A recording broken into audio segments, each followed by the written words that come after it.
Shri Srinivas Patil. Sir, मैं आपका आभारी हूँ, मुझे आपने सप्लीमेंट्री पूछने का मौका दिया है। मैं देहात के छोटे से गांव में से आता हूँ। ग्रामीण इलाकों में रहने वाले पेशेंट को ऑनलाइन चिकित्सा सलाह मिलने पर ई संजीवनी के तहत उन्हें घर पर दवाई उपलब्ध कराने की कोई योजना सरकार के मन में है क्या? क्योंकि आजकल डिस्ट्रिक्ट अस्पताल में भी दवाएं मिलती नहीं है, तो ग्रामीण भागों में दवाई मिलना मुश्किल है और दूर दूर के गांव में रहने वाले सलाह मिली है लेकिन औषध नहीं मिली। ऐसा नहीं होना चाहिए, इसलिए कोई योजना है तो अच्छा रहेगा, अगर नहीं है तो योजना कराने की कृपा करें। धन्यवाद। माननीय अध्यक्ष महोदय, माननीय सदस्य ने जो प्रश्न पूछा उसका दो पहलू है। एक है कि दूर सुदूर गांव में मुफ्त इलाज मिले, मुफ्त दवा मिले। भारत सरकार की ओर से नेशनल हेल्थ मिशन के तहत 60% पैसा प्राइमरी हेल्थ सेंटर यानी कि आयुष्मान आरोग्य मंदिर में कोई भी स्वास्थ्य के लिए जाएंगे, ट्रीटमेंट के लिए जाएंगे, उसको मुफ्त मेडिसिन मिले, उसके लिए भारत सरकार की ओर से 60% पैसा दिया जाता है। 40% स्टेट डालते हैं और उसको मुफ्त मेडिसिन उपलब्ध कराते हैं। दूसरा प्रश्न है टेली कंसल्टेशन गांव तक कब पहुँचे, और उसके पहले के प्रश्न का भी मैं रिप्लाई उसमें देना चाहूँगा कि हेल्थ एक्सेसिबल हो, हेल्थ एफोर्डेबल हो, दरेक लास्ट माइल व्यक्ति तक हेल्थ की सुविधा उपलब्ध हो, उसके लिए टेली कंसल्टेशन बहुत महत्वपूर्ण है और उसको हब और स्पोक के रूप में डेवलप किया है। यानी कि आयुष्मान आरोग्य मंदिर जो देश में 1,64,000 है, वो स्पोक के रूप में काम कर रहा है। डिस्ट्रिक्ट हॉस्पिटल और मेडिकल कॉलेज और एम्स वो हब के रूप में काम कर रहा है।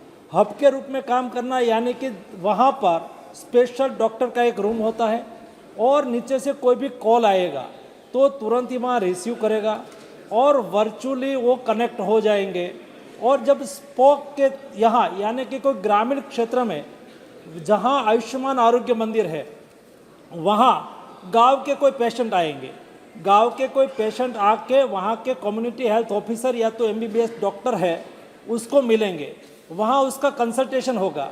वहाँ के डॉक्टर को ऐसा लगे कि उसको टर्शरी केयर की आवश्यकता है और कोई सीनियर डॉक्टर को पूछने की आवश्यकता है, स्पेशलिटी डॉक्टर को पूछने की आवश्यकता है, तुरंत ही वो टेली कंसल्टेशन से मेडिकल कॉलेज या एम्स या तो डिस्ट्रिक्ट हॉस्पिटल के स्पेशलिस्ट डॉक्टर के साथ जुड़ जाएंगे।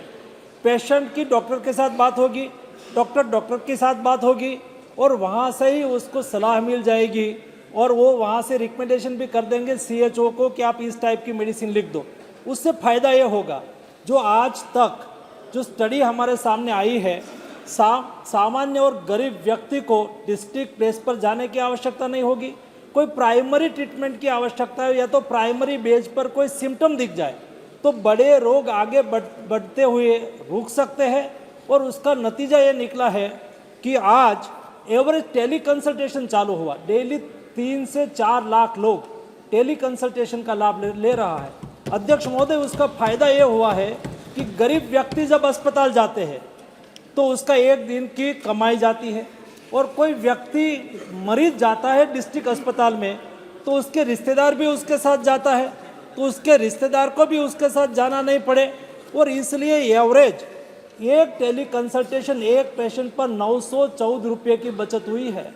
आज तक 20 करोड़ से अधिक टेली कंसल्टेशन हुआ है।